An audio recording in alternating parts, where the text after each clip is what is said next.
Yo nunca recuerdo lo de grabar. Si ustedes no me lo dicen, yo no lo recuerdo. Bueno, ok, queda grabado tarde, pero decimos, hablamos de este dwell time cuando hablamos de este tiempo de aplicación de la fuerza máxima, de ese tiempo de contacto, en el punto en el cual hay máxima presión entre los dos punzones, sacando, dejando de lado ese tiempo que estábamos viendo de los pasos anteriores, del de eyección, cuando ya estamos expulsando el comprimido, o el tiempo residual en el cual el comprimido queda dentro de la matriz antes de ser expulsado, ¿sí? Es casi el tiempo crítico en el cual estamos verdaderamente aplicando esa fuerza de compresión. Ese tiempo es importante definirlo como parámetro, es importante saber que va a impactar en el resultado bueno o malo del comprimido que estamos formando, ¿sí? Porque es el tiempo crítico, el tiempo de la verdad, en el cual estamos aplicando la presión y decimos, con esta presión tiene que haber un comportamiento plástico de mi granulado para que se forme el comprimido. ¿Mm?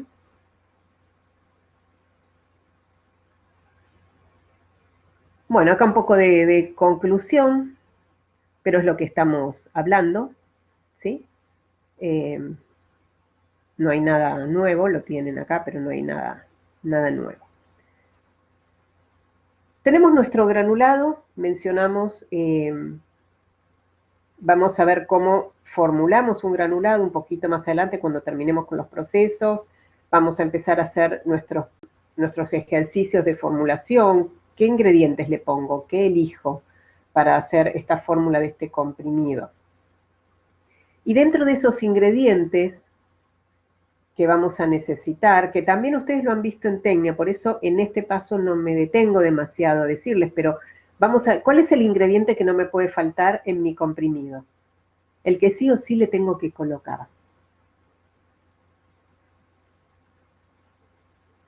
¿Qué ingrediente no me puede faltar en mi fórmula de comprimido?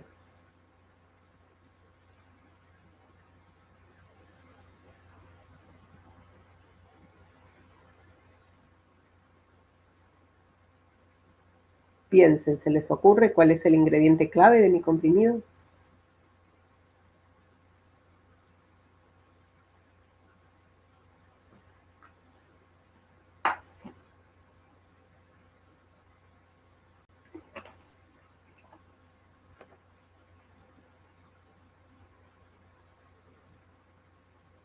Bueno, les doy una pista, pero ya con esto lo sacan. Si no tiene este ingrediente, mi comprimido es un placebo. Claro, ahí la pista era demasiado fácil. Claro, yo le puedo poner y sacar cualquier cosa. Me va a salir bien o mal, pero lo que no me puedo olvidar es el activo. O los activos, si tiene más de uno. ¿De acuerdo? Entonces, voy a tener un activo. De acuerdo a distintas consideraciones que después cuando hacemos los problemas discutimos, voy a agregarle algún excipiente para dar masa, para dar peso, porque puede ser que mi principio activo esté en tan baja cantidad que no puedo hacer un comprimido de 10 miligramos. Técnicamente no puedo. Entonces necesito darle masa, volumen. Puede ser que necesite algo para ayudar a la disgregación, ese fármaco técnico del que hablamos, que haga que explote mi comprimido, que se abra fácilmente y se separe nuevamente en gránulos cuando ingresó al organismo. Puede ser, como estuvimos viendo, que necesite un agente de cohesión porque estoy haciendo una granulación vía húmeda. Ese PVP, por ejemplo, que dijimos que se le podía agregar. Puede ser que necesite un colorante, una esencia, o sea, ingredientes más sencillos, pero o digamos que no van siempre y van en pequeña cantidad, pero puede ser que necesite. Un surfactante, puede ser que necesite algo para que mis partículas puedan pegarse mejor porque son o muy afines al agua o poco afines al agua. Es decir, puedo irle agregando distintos excipientes y entre estos excipientes es muy común que necesite un lubricante. Cuando hablamos de lubricante, uno generalmente piensa en grasas, aceites. Nosotros vamos a necesitar grasas o aceites lubricantes para las piezas metálicas de nuestro equipamiento, sí, de determinada calidad, porque van a estar en contacto con nuestro producto. Pero también vamos a necesitar lubricantes dentro de nuestro granulado para que las partículas fluyan fácilmente, se deslicen para mejorar esa fluidez y puedan bajar por la tolva fácilmente y llenar esas matrices de compresión. Y se deslicen unas y otras, o sea, facilite ese desplazamiento de una partícula con otra partícula, y se deslicen también todo el granulado en contacto con la tolva. O sea, tiene esa doble función. Facilita el contacto y el deslizamiento de partícula y partícula, y entre partícula y parte metálica de la tolva de mi equipamiento. Uno de los lubricantes muy utilizados que nosotros vamos a ver es el estearato de magnesio. Esos lubricantes, para lograr esa función, recubren las partículas para facilitar ese movimiento. Lo que tenemos que tener en cuenta es que si se lo agregamos ese lubricante y empieza esa función de generar esa película para facilitar todo ese movimiento, si lo agregamos muy tempranamente en nuestra etapa de elaboración del granulado, podemos conseguir que se separen para siempre las partículas, o sea, que nunca logren ese efecto que nosotros queremos en la compresión, que no logren comprimir, que tengan un problema de disolución, de disgregación, es decir, que no tengamos buenos farmacotécnicos como con una dureza adecuada. Por lo tanto, un tip a tener en cuenta, el lubricante se agrega en la última etapa, en los últimos minutos de elaboración de nuestro granulado, justo antes de comprimir.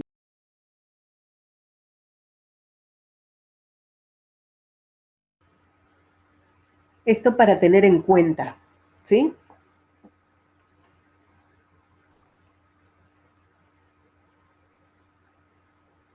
Bien, a ver, déjenme ver porque yo había planteado ver temas de teoría hasta 9:30 y 9:30 hacer la corrección del... Pero veo que solo Facundo está, ¿no? De quienes quienes dieron recuperatorio. ¿Puede ser?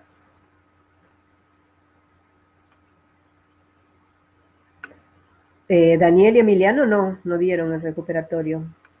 No, profe, aprovecho a decirle ahí, Lucas Fosco avisó que se había operado la nariz para que le avisemos a usted. Ok. Pero Lucas no dio. No, Ok. Lucas no. Ok, Claros tampoco dio, o sea que me faltan las chicas. Eh, bueno, vamos a seguir entonces un poquito más y 5 minutos, 5 minutos antes o 10 minutos antes, si querés Facundo, revisamos el, el examen, ¿sí? 5 minutos, 10 minutos antes de las 10. ¿Les parece? Ok.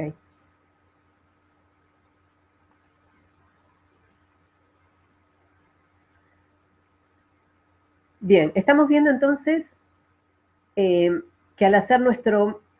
Después vamos a tener el tema de problemas un poco más detallado. Lo voy a pasar, este tema quiero terminar el proceso de compresión y después nos vamos a centrar en todos los problemas, todo lo que nos puede salir mal y cuáles podrían ser las causas y cómo lo podríamos corregir. ¿De acuerdo? Pero eso lo vemos todo junto. Después, simplemente proceso y definiciones. Cuando hablamos de decapado o de laminado, algo común como defecto, por supuesto, en comprimidos. Hablamos de capping o de capado cuando se nos separa la capita de arriba, que puede ser de manera completa, fíjense acá las fotos, o puede ser de manera parcial. Acá se me separa en láminas directamente, pero acá se produce un decapado. Puede haber un pegado, puede haber fracturas, bordes, mellados. Estos son defectos, pero después nos vamos a centrar posiblemente la semana que viene en defectos que pueden ocurrir con los comprimidos y cuáles podrían ser las causas que pueden estar en esta etapa de compresión o la etapa previa de granulación, y cómo los podríamos solucionar. Vamos a terminar con entender el proceso. Acá ya habíamos hablado del tiempo de contacto. Estas que pasé es porque se refieren a problemas, que como les digo, prefiero que los veamos todos juntos para poder ver de manera completa el proceso y los equipos hoy. Acá ya estamos, ya lo habíamos hablado de cómo era. Bueno, acá, fíjense, simplemente esquemas y más esquemas para que podamos visualizar los distintos pasos. Recuerdan que lo vimos en una diapo al principio, los 4 pasos que tenemos cuando estamos generando esa compresión. Esta es la parte de la máquina que va a empujar al punzón. Fíjense que los punzones, si los miramos detenidamente, tienen una forma tal que permiten que se vayan ajustando a la máquina y vayan bajando en determinado momento. Esto ocurre muy rápido, pero si uno pudiera ir sacando fotos, lo que ocurre es esto. ¿Sí? Tenemos un rodillo superior que empieza a hacer contacto con ese punzón superior y empieza a aumentar la fuerza. Ese sería el primer paso. Acá el rodillo ya empieza a moverse por esta otra parte, empieza a bajar, la fuerza sigue aumentando. Acá tenemos una meseta donde estamos aplicando una fuerza constante. Acá es donde tenemos el punto donde tenemos el máximo de fuerza o de presión aplicada.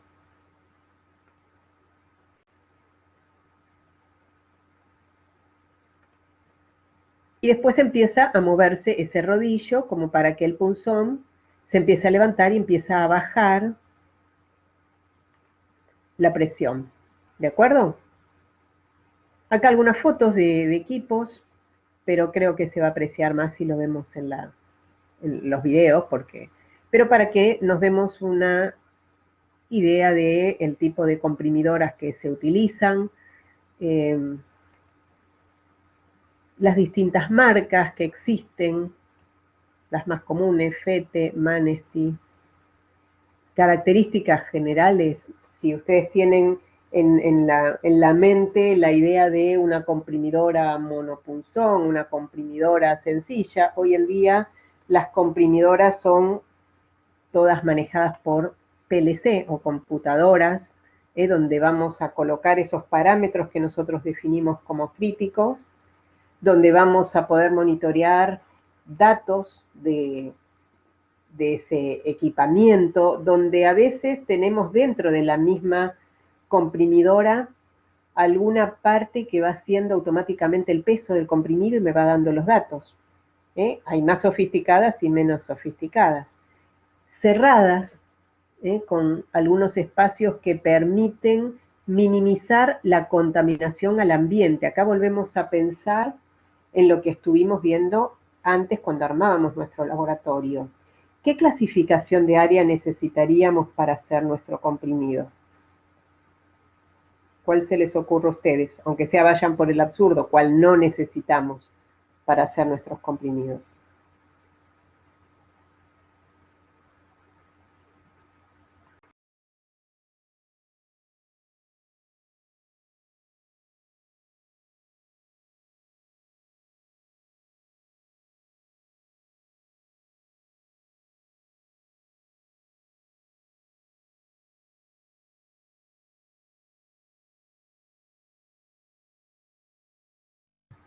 De acuerdo, necesitamos, Daniel, la atmósfera controlada. ¿Qué significa? Y estamos hablando de qué clase necesito, qué clasificación de área necesito.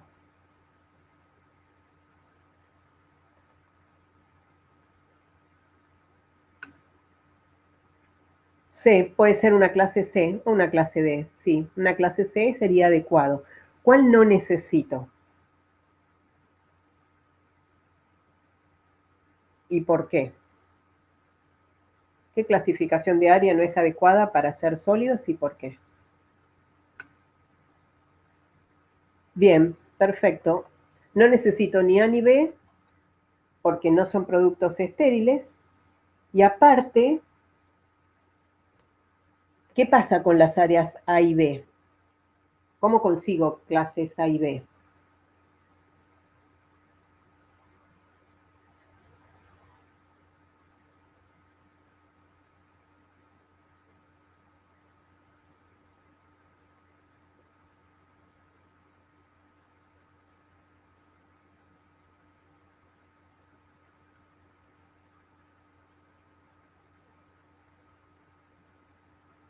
¿Cómo se consigue un área clase A? Bien, con flujo laminar. ¿Qué característica va a tener este proceso de compresión? ¿Va a generar partículas o no va a generar partículas? ¿Voy a tener partículas en cantidad alta en el aire o no?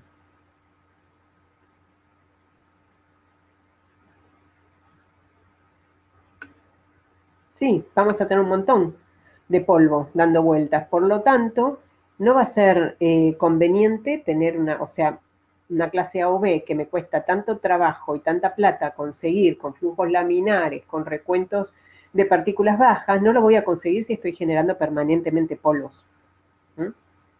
Entonces, por eso no son adecuados, no solo porque no estoy haciendo estériles, sino porque aparte es contraproducente, medio disparate, es decir, necesito un área A o B y con cantidad baja de polvos no lo voy a conseguir nunca si estoy generando polvos todo el tiempo. Aún así, para minimizar la cantidad de partículas, hoy las comprimidoras se utilizan, que existen, tienen protecciones, como ven, de manera que la generación de polvos que pueda haber se minimiza. Si bien tenemos una clase donde tenemos más permitido, más, digamos, un número mayor de partículas permitidas en el ambiente, vamos a tener, la protección me permite minimizar la contaminación. ¿Sí? Bueno, acá otros ejemplos. Estas son las tolvas, ¿sí? de carga. Winca es otra marca.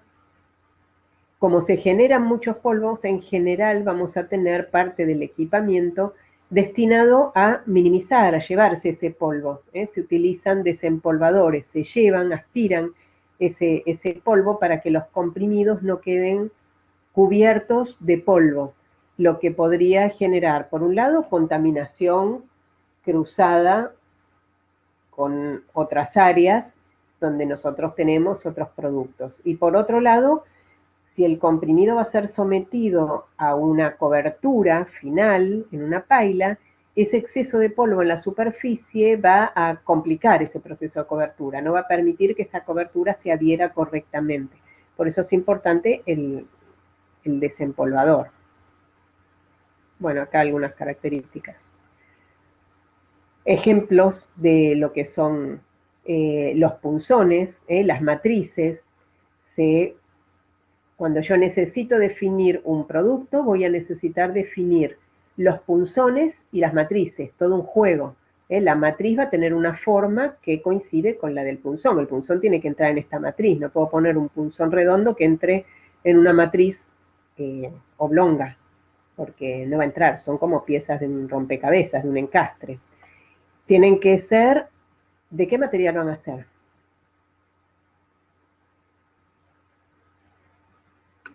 Acero inoxidable, perfecto. Es importante que estén construidas al milímetro, es decir, piensen que estas piezas entran y salen los punzones de esta matriz muchas veces por minuto. Por lo tanto, tienen que ajustar, pero milimétricamente, si no, se rompen. Son piezas caras, van a sufrir un desgaste en algún momento. Los comprimidos, el mismo granulado va a generar una abrasión, entonces cada tanto hay que asegurarse que siguen manteniendo las dimensiones adecuadas. Ese desgaste puede ser motivo de una deformación de los comprimidos cuando empiezan a tener rebabas en los bordes, porque se van gastando los punzones. A veces se pueden corregir, a veces ya no tienen más opción que cambiarse. Tienen que ser mantenidos de una manera cuidadosa. Esto significa que tenemos que tener procedimientos operativos que nos digan cómo limpiarlos, cómo engrasarlos, cómo los limpio antes de colocarlos. Tengo que identificar los pares, es decir, cada juego, punzón superior, inferior y matriz, forman parte de un kit, digamos, que van siempre juntos, porque sufren siempre el mismo desgaste al trabajar juntos. Por lo tanto, tienen que estar identificados. No los puedo intercambiar porque puedo empezar a generar un desgaste desparejo. Necesitamos guardarlos previniendo golpes. Llevan un tratamiento y un cuidado delicado, ¿sí? Es importante cuidarlos adecuadamente. Si los mezclamos, en algún momento podemos empezar a tener problemas en algunos comprimidos de toda nuestra producción. Puede ser que uno cada 30 comprimidos salga mal. Si es que tenemos, o 32, si tenemos una comprimidora con 32 estaciones, es decir, cada estación sería un juego de punzón superior, inferior y matriz. Si uno de esos está deteriorado, puedo tener un comprimido cada 32 con algún defecto. Uno podría pensar, bueno, pero es uno entre 32, pero si estamos haciendo miles de comprimidos, voy a tener tal vez unos cuantos comprimidos con el defecto. Por eso es importante el cuidado de la matricería. Daniel pregunta si el mantenimiento lo define la empresa o está tabulado en alguna normativa por fabricante. Y un poco de todo, Daniel. Los fabricantes, las buenas prácticas, van indicando cómo cuidarlo. Y la compañía, o sea, nuestro laboratorio define y después documenta en algún procedimiento y capacita a la gente que lo tiene que cuidar, cómo los guardamos, dónde los guardamos, cómo los limpiamos, con qué elementos se limpian, cómo los tenemos identificados, cómo armamos, desarmamos, dónde se guardan, tengo cajoncitos. No es una herramienta que uno pueda tener toda junta tirada dentro de un tupper. No, tienen que estar bien guardados. ¿Sí? Es una mezcla de todo. ¿Ven? El conjunto es el set de herramientas. O estaciones si nos referimos cuando ya están armados en la máquina. Acá detalles también. Fíjense que cuando se fabrican se tienen cuidado en las dimensiones de todas las partes del punzón. Acá hay chavetas o guías de alineación para encastrar la máquina. Son piezas delicadas. Bueno, acá algunas normativas y algún tipo de punzonería, cómo se lo llama normalmente, B, D, las formas, BB o DB. Es bueno, el recubrimiento no vamos a ver hoy, esto lo vamos a ver la próxima. Bueno, llegamos entonces a ver los conceptos o el proceso general de compresión, ¿sí? En la segunda parte, ahora en la otra sala, vamos a ver algunos videos, alguna actividad que vamos a hacer para ir viendo esto. Digamos que nos queden los conceptos. ¿Les parece hacer una revisión rápida de lo que fue el recuperatorio? No sé, a Facundo le va a interesar, pero el resto, si quiere, también verlo o...